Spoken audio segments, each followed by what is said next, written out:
देखिए, मैं समस्याओं से अवगत होता हूँ। जहाँ कीचड़ होता है मैं साइड से नहीं जाता हूँ, बीचों बीच जाता हूँ, ताकि उनके तकलीफ को कम से कम एक दिन महसूस करूँ। और उन इलाकों में ज्यादा जाता हूँ जहाँ सही मायने में गरीबों का जो है असली वोट भी है और असली समस्याएं भी है। अभी आप देखिए, बिजली का तार है पीछे जो है, आप देखिए किस तरीके से पानी। मैंने यहाँ के विधायक पवन जायसवाल जी को चैलेंज किया है कि वो पहले बराबर पूर्व विधायक जी को चैलेंज किया करते थे कि एक भी बहता हुआ नाली दिखाई जिसमें से पानी बहता हो। मैंने आज तक ढाका विधानसभा में एक भी नाली जिसमें पानी बहता हो मैंने नहीं देखा है। ये बिजली का तार देख रहे हैं आप, लड्डू से तोलवाया जा रहा है। अरे समस्याओं से तौलिए। जनता, ढाका की जनता को मैं आग्रह करता हूँ कि जो लड्डू से तोलाया जा रहा है, जो ये हो रहा है पैसा देकर के जो तौला तौली चल रहा है, समस्याओं से तौलिए। जो कीचड़ का जो मिट्टी है उससे तौलिए, मुझे तौलिए। अगर विधायक जी तैयार नहीं हो तो मुझे तौलवाइए, वहां की समस्याओं से तौलवाइए। वहां का जो नाली का समस्या है, एक तरफ तराजू में नाली रखिए, बिजली का तार नहीं है तो वो जो है समस्या, उसको तार को रखिए, उन समस्याओं से अवगत कराइए। झूठा जो है ढकोसला, लड्डू से तौलना और ये तौलना, ये कहीं ना कहीं लोकतंत्र का जो है ये मजाक उड़ाया जा रहा है, यहाँ के विकास का मजाक उड़ाया जा रहा है।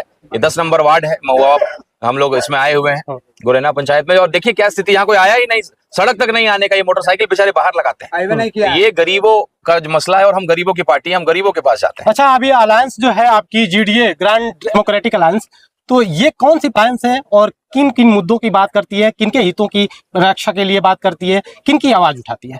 देखिए, हमारा जो अलायंस है उसका नारा है जय भीम जय मीम। आज के दिन सबसे बड़ी तादाद अगर आप कहेंगे तो वो दलित भाइयों की है, जनसंख्या की बात अगर हम करते हैं, और मुस्लिम भाइयों की है।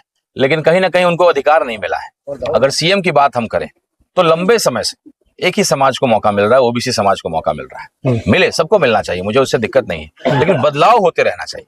क्यों नहीं एक बार मुसलमान का बेटा सीएम बने, क्यों नहीं एक बार दलित का बेटा सीएम बने? तो ये बदलते रहना चाहिए। और जो है, यहाँ तक कि आप तो डिप्टी सीएम नहीं देते, 18% की आबादी है मुस्लिम भाइयों की, आप उसको डिप्टी सीएम तक अनाउंस नहीं करते हैं। और हमारे मुसलमान भाइयों के कुछ लोग के आंख पे पट्टी लगा हुआ है, वो तो भी नहीं मानते हैं। कल एक मैंने इंटरव्यू सुन रहा था, जब पत्रकार ने सवाल किया कि 18% वाले को डिप्टी सीएम क्यों नहीं बनाए, तो कह रहे चिंता मत करिए, आपको सीएम बना देंगे। मैंने मजाक उड़ा दिया, मजाक उड़ा दिया कि सीएम बना देंगे। तो ये इस तरीके से जूती के नोक पे, जिसकी सबसे बड़ी तादाद है, जिसने आपके आरजेडी पार्टी को जिंदा रखा है, उसका तौहीन करते हैं आप। और मेरे गार्जियन खास करके हैं, वो आंख की पट्टी को खोलिए।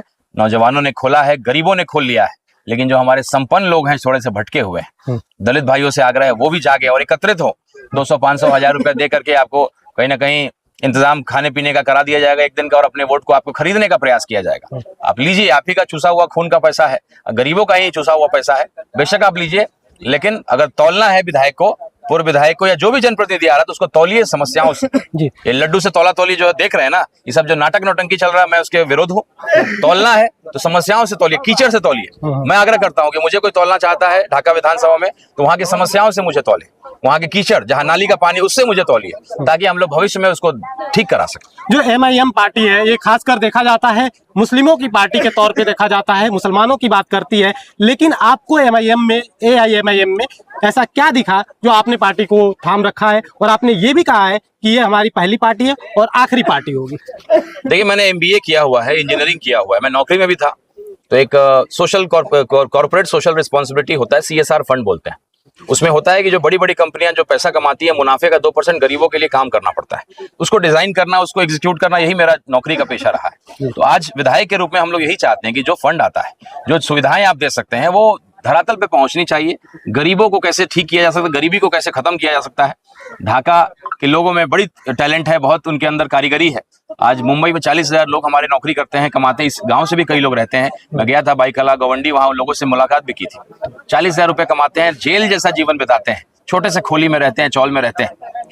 जो भी पैसा कमाते हैं उसमें से 90% तो वही रहने खाने में खर्च हो जाता है, मात्र 10%, 20% वो घर भेज पाते हैं। उन सबको यहाँ बुलाऊंगा, यहीं पे कारखानों को खुलवाऊंगा, और जो पैसा वो कमाएंगे यही खर्च करेंगे, और ढाका की अर्थव्यवस्था को सुधारने का हम लोग काम करेंगे जी। तो कई सारे हमारे प्लान हैं, कई सारे रोड मैप है। मैंने यही काम अपने नौकरी और उसके जीवन में किया, वही पढ़ाई मैंने किया है, और बैरिस्टर साहब की पार्टी से जुड़ा हूँ, अख्तर उल ईमान साहब जैसे ईमानदार व्यक्ति की पार्टी से जुड़ा हूँ।